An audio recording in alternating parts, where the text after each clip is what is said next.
Boeing Seafair people. It's a majestic place in the United States, and it couldn't be a better situation for us. So we're just really excited and proud to be here. Now tell me a little bit about this group of pilots. This is a civilian jet team. We're used to seeing here at the Boeing Seafair Air Show the Blue Angels. We know them, we love them. They're Navy pilots. They rotate in and rotate out on a few years schedule where we have new pilots coming in every few Seafairs. This team is different. This team's been together a long time. It is. It's the first and largest civilian jet team in the world. Very, very accomplished and very proficient at what they do. They're all basically the pilots are from France. Former Patrol de France, which is essentially the Blue Angels of France, even though the company, the Breitling watch company, is a Swiss-based company. The pilots are all French, and they basically performed in the Patrol de France or French fighter pilots, and then after they retired from the military there, they've joined this team, and it's essentially a long-term Blue Angel team, if you will, throughout Europe. So that benefits, even though as a naval aviator I'm extremely proud of the Blue Angels, they rotate in and out.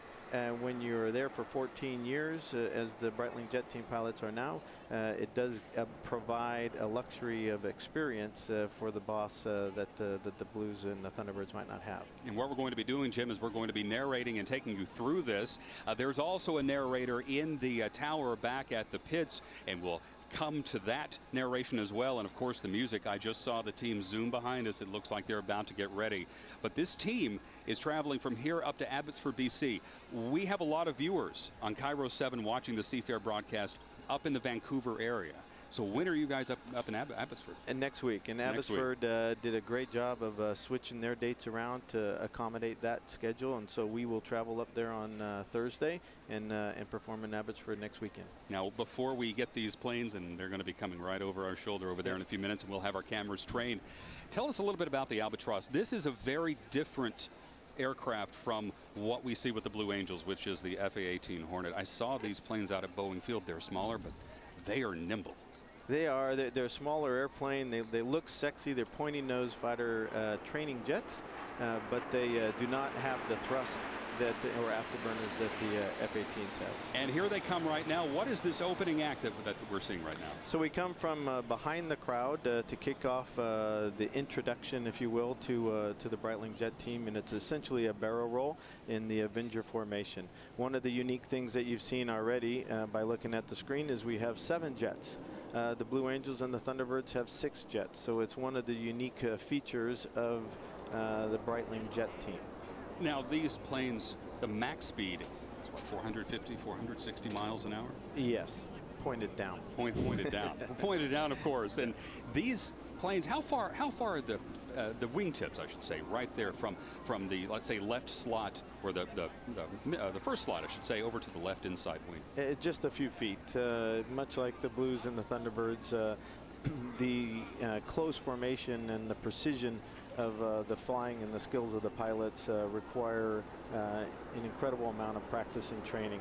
Now these planes can also be used for some passenger flights, I guess, if you want to get from one place to another really, really fast. And are we talking about a 2-seat plane or just one? Yeah, if you look at the aircraft there, just behind the pilot is another seat, another cockpit.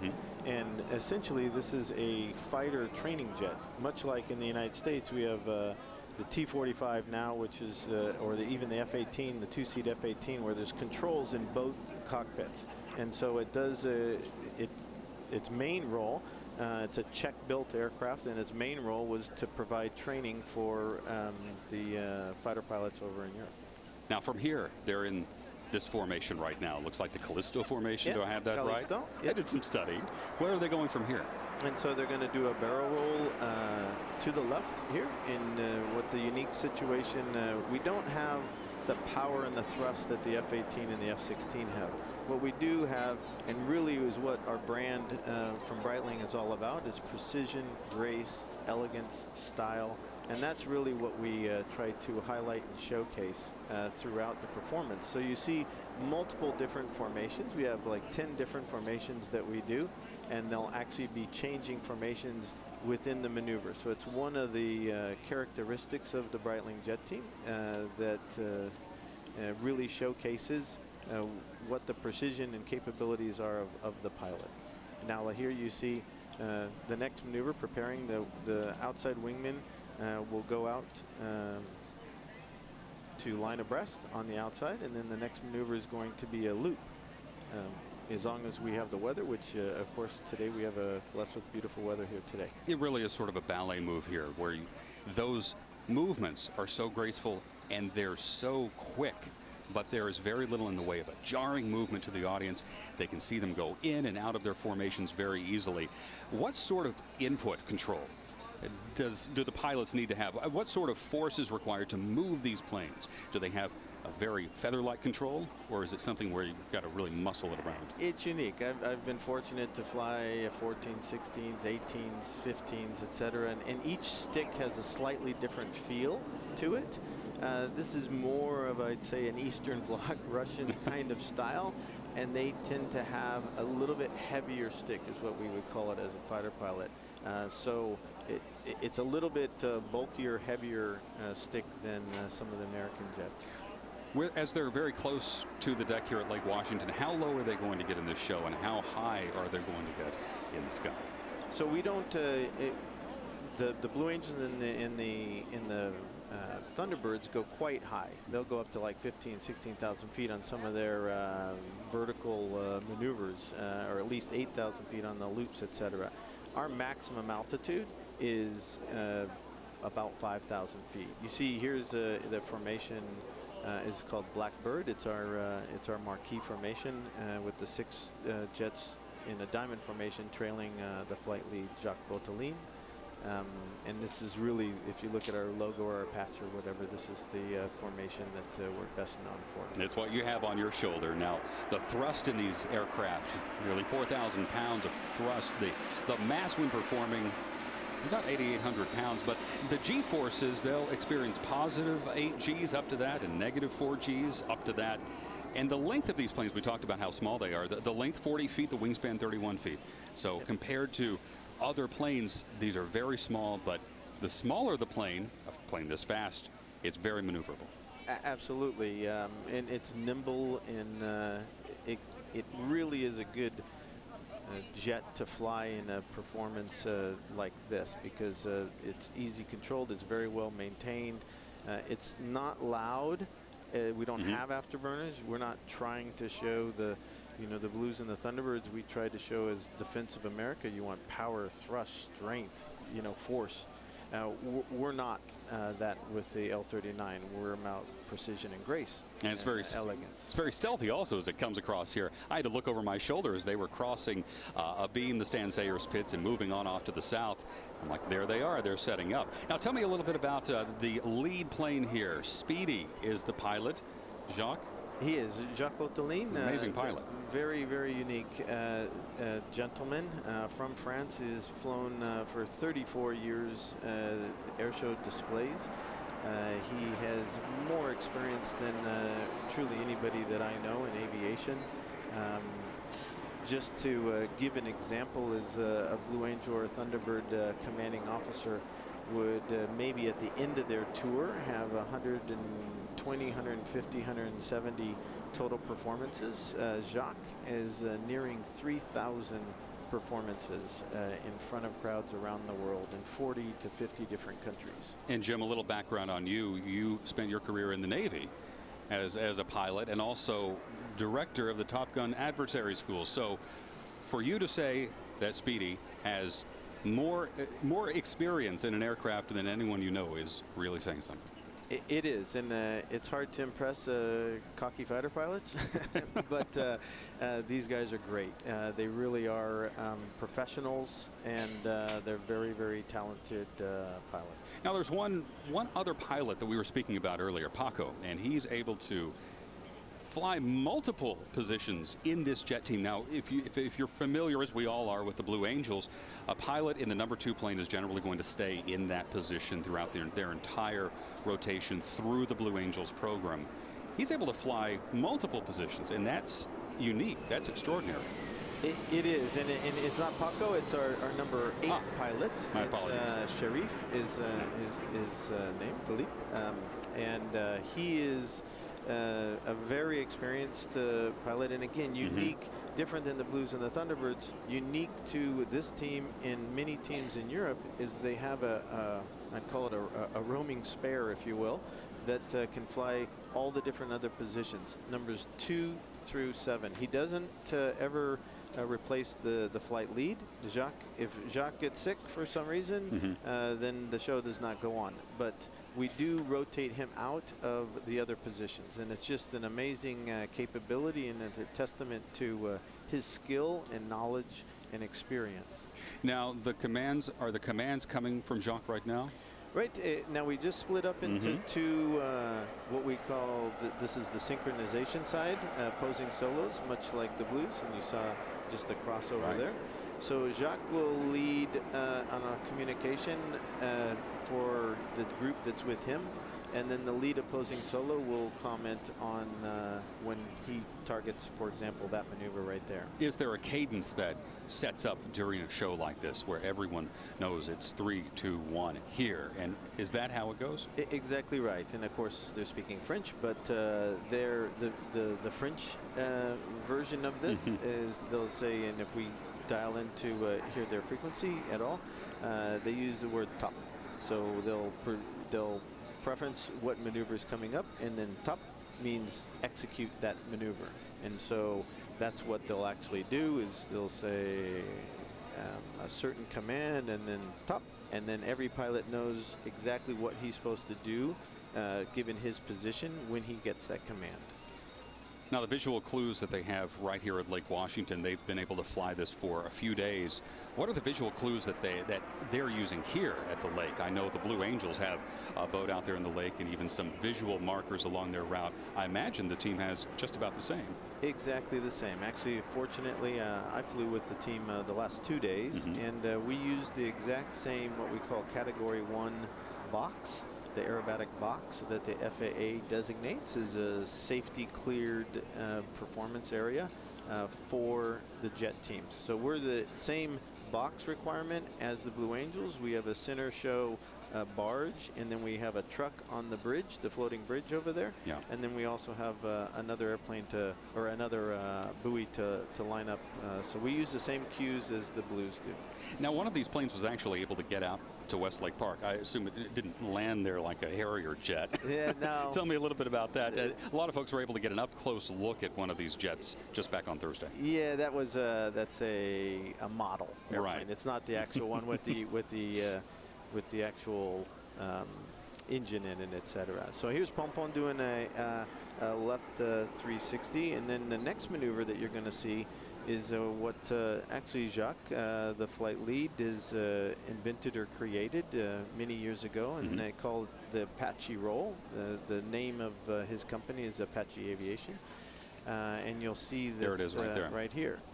And Gaston is our number 7 pilot, is doing barrel rolls around the rest of the formation there, the 4-ship formation. And Jacques created that maneuver many years ago, and now all around the world, many display teams have replicated that.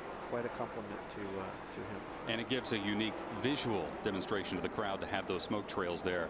The smoke trails that can sometimes linger in the air after the shows. Today we have a little bit more wind out here at Lake Washington, so that's good. Now they're just passing right past each other as that Apache roll ends. Now the teams are going to eventually, all of the team members are going to once again come back together here in a few minutes.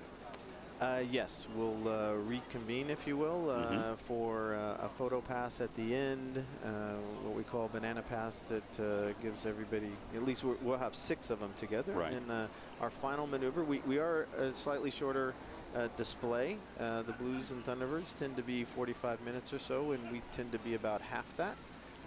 Again, it's just for entertainment value. It's the concept of European displays versus American displays. Right. We're very appreciative of the FAA rules and regulations, and so we had to adapt some of the maneuvers in the United States. How are they different? You know, they're CAA, basically they're equivalent to the FAA, have certain, aviation tends to create rules and regulations depending on things that's happened in the past in their countries. And so different countries have certain unique things that they require. Within the United States, the FAA guidelines are set, and Transport Canada we're very similar to Transport Canada, so we're good with the two of them. But some maneuvers, like the United States doesn't allow any energy directed towards the crowd. Europe doesn't allow any flight over the crowd. So we just had to adapt some of those maneuvers to make sure everybody's safe, and we give the best performance we can to represent the precision and grace of Breitling, our sponsor, and the capabilities of the airplane. Now, the planning that goes into something like this, how far ahead of time did the planning for this show that we're getting here at Lake Washington start? So we do the same show at every place.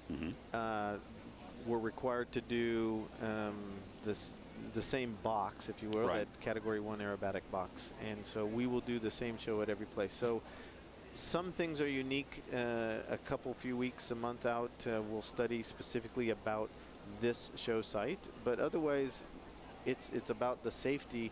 To be able to replicate and keep things safe, then you'll want to perform the same thing at every show. And so this is what we call our mountain wave. It's, again, very unique. Nobody in the United States does this. I think it's a very elegant, graceful maneuver, and you'll see what I mean here. They focus in on the... You'll be able to tell from the contrails or from the smoke trails right there. Or the smoke trails, and it really is a beautiful wave called a mountain wave that we do through the sky. 2 barrel rolls to the left in trail formation. And just about perfect to see these silver and black, or these metallic, very small objects. They almost look like rockets or missiles when they're in flight, especially above a sky like that. When they're so high in the sky, then they come right back down, and they're right over the crowd in just a few moments. Just a beautiful exhibition here on Lake Washington, right above the log boom, and obviously a setup that we haven't seen before. 2 full jet teams at Seafair at the same time in the same year. We have had some smaller demonstrations, and of course the Blue Angels were not able to be here a few years ago because of sequestration and some issues with funding from Congress, but everyone's here, and you're here for the first time. And this is wonderful. We're ecstatic, and thank you very much to the Boeing Seafair committee and the board and all the people that work so hard to put this on. I know it's a lot of work. I've flown here with the Blue Angels before. It's a beautiful, majestic place. My brother lives in Whidbey Island. He's a naval aviator, and aunts and uncles and everybody here. So I love this place, and they made special concessions to get us here, and we really are appreciative of it. And well, they're getting a show there on Lake Washington on the floating bridge, which is shut down, by the way, into the early afternoon. Now, take us through, Jim, if you will, as we're coming up to the grand finale, coming up to the final break. Take us through what we're seeing right now. So Pompon just did what we call a 4-point roll, and then he's exiting crowd right, and then here's our diamond. So this is much more similar to like what you would call the Blue Angel formation. And this is our photo pass. So it's a banana pass close to the crowd, and so everybody gets a good view of the tight formation and look and feel of a banana pass. Where did that come from? Because of the way that we fly it around the crowd. I see. And it's kind of like a banana. Now the planes you can watch here. I'm not sure if we can dial into Jacques' frequency or not. We have that. Trying to get that dialed up. Will perform there we go. High-speed pass. And this is his way to say goodbye to all of you, Seattle. Yeah, so Jacques will... and our leader, Jacques, has a message for you, Seattle.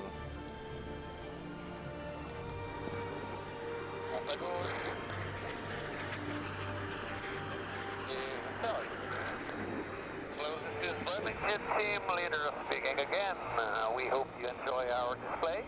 It was a great pleasure to fly for you today.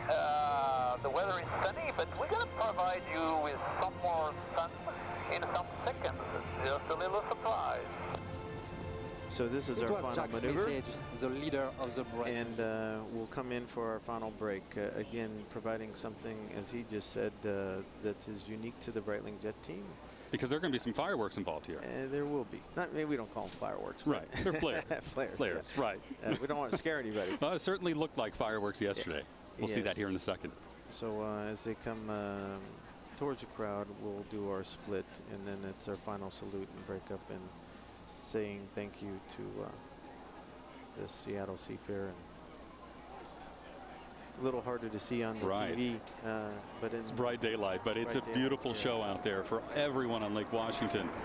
The F-22 Raptor, I'm just told, is now leaving Boeing Field, so we'll be continuing with this great show as the Breitling jet team ends their show here at Seafair on Lake Washington. Just a great shot of these planes right there. Plane number 5 as they'll head back to Boeing Field, and then next we'll also have the F-22 Raptor, and then eventually the Blue Angels a little bit later on, but we're just starting here. Jim, that was a fantastic show. Well, thank you very much. We're, like I said, ecstatic to be here and so appreciative of the opportunity to perform in front of the people of the Northwest. All right. Come back often. I hope We'd love so. to have you. Thank you, sir. All right. More with the Seafair Boeing Air Show here at Lake Washington. The Blue Angels are going to be coming our way very shortly. That's the F-22 Raptor taking off from Boeing Field. Cairo 7's live Seafair coverage continues on Cairo 7 and CairoTV.com right after this.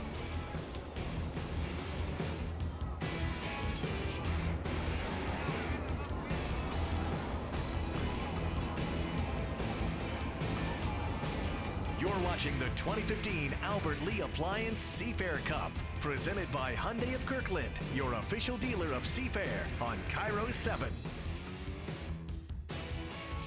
Beacon Plumbing is all about the community, from the hydroplanes And Miss Beacon Plumbing wins the to helping feed the community and employing the community.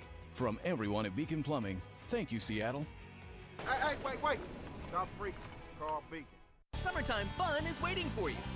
Wild Waves Theme Park